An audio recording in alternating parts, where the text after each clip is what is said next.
My brothers and sisters in Christ, we have gone first full circle now in at the beginning of John, we heard the story of Jesus feeding the 5,000, those throngs that found themselves in the middle of nowhere in a desert region, having nothing to eat. And Jesus, taking some loaves and some fish, fed the throng. What an amazing moment, this sign that Jesus gave to the people of God. At that moment that he came with a love that was stronger than anything.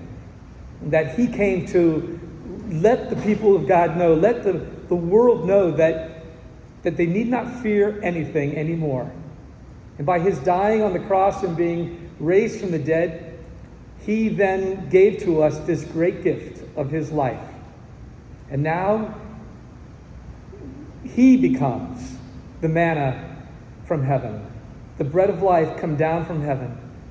He is the one who satisfies our deepest hunger, quenches our deepest thirst.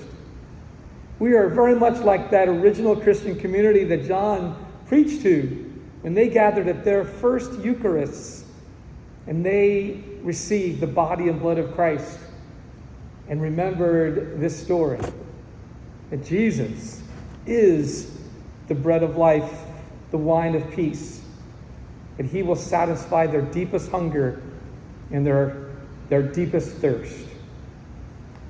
I'm sure they, like us, find ourselves out in this world, loving so much of what this world can offer us in terms of its joys and pleasures.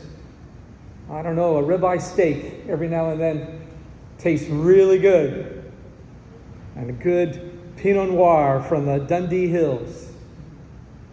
But all of us, we find ourselves at different moments having become foolish and not learning on our way to understanding, thinking that somehow something in this world might bring us what we most desire. That something of this world might satisfy our deepest hunger or quench our deepest thirst. And then we come here.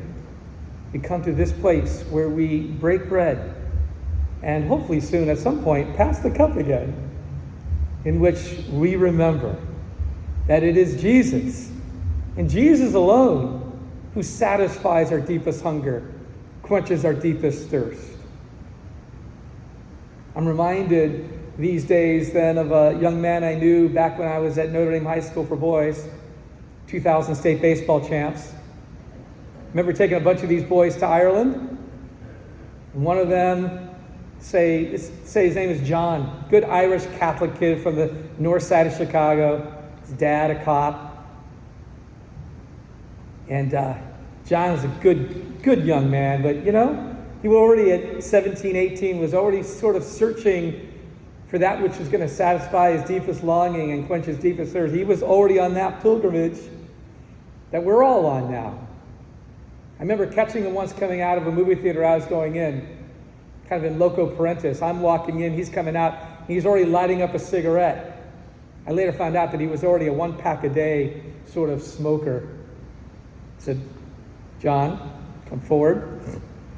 Put that out right now. Sorry, Father. Squishes it out right then and there.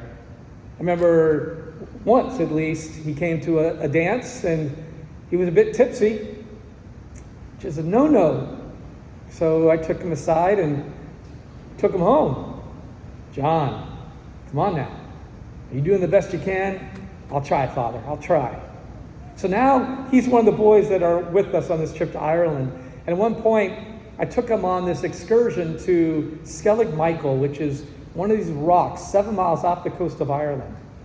And it was the site of an ancient, early Middle Ages monastery. These Irish monks rode out there in rowboats 7 miles off the coast, chipped on this rock, created these switchbacks 800 feet up into the air to the top. Imagine an 80-story building.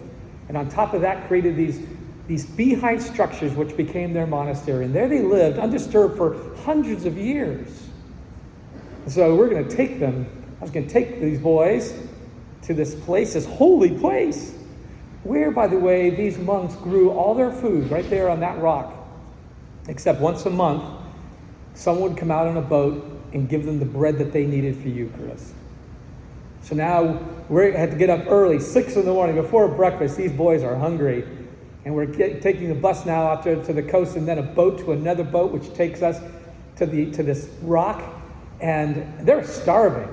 I said, don't worry, gentlemen, there's a McDonald's at the top. And they believed me, which I wasn't sure whether I was sort of like, okay, hunger is an awful thing.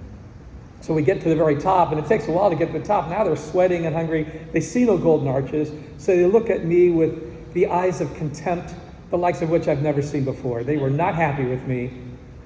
And so they were just walking around as if they were walking in a mall. I was sort of like, you got to be kidding me. Throwing pearls to swine, they would have none of it. Now, a week later, we were there at a restaurant out in Dublin, our last day. And I'm looking around for John, and John's nowhere to be found. And I'm convinced he's got to be outside. I bet he's probably smoking a cigarette. So I think, I'm just going to wait 10 minutes. Let him finish that cigarette, and I'll go out and get him. 10 minutes goes by, he's not in, so I walk outside, and sure enough, he's standing outside smoking a cigarette. I'm standing next to him because it seems to me that he is thinking about something, mulling something over.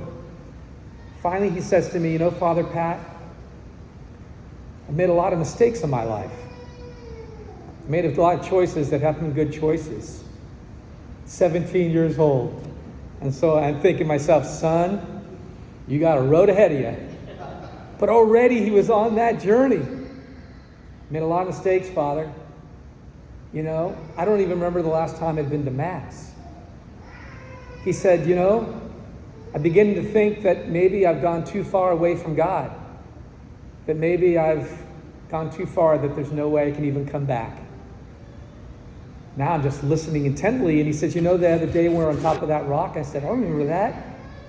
And he said, I was in that place that you said was the chapel. And sure enough, there was a chapel there, the largest of the structures, and it had a cruciform window that they had made into this rock. And this room. He said, I was in there by myself, Father. I just began to cry. He said, I just felt like I had gone too far. There's no way I could ever find my way back. So he said, you know, Father, I just began to pray. He said, you know what I prayed? I said, what did you pray, John? Just 2 words over and over again, Father. I kept on just saying, find me. Find me. And I'm thinking to myself, wow.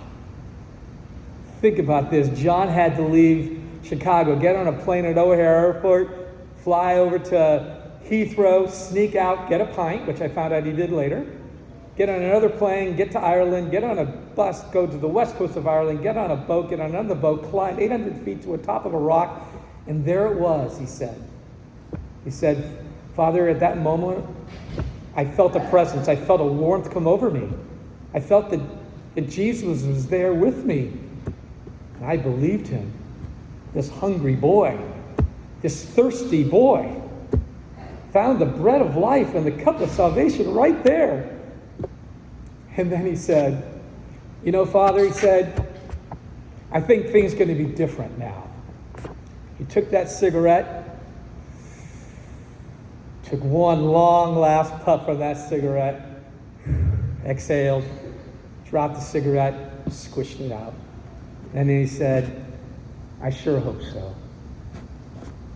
My brothers and sisters, we are here because we are hungry and we are thirsty for the bread of life and the cup of salvation. Lord knows we have gone into this world to see if we can find something else that will satisfy our deepest hunger and quench our deepest thirst, but we know that we will not. We then take up the prayer of St. Augustine, who once said in his middle age, late have I loved you, beauty so old and so new. Late have I loved you, and see you were within, and I was in the external world and sought you there. And in my unlovely state, I plunged into those lovely created things which you made. You were with me, and I was not with you. The lovely things kept me from you. You called and cried not loud and shattered my deafness. You were radiant and resplendent. You put to flight my blindness.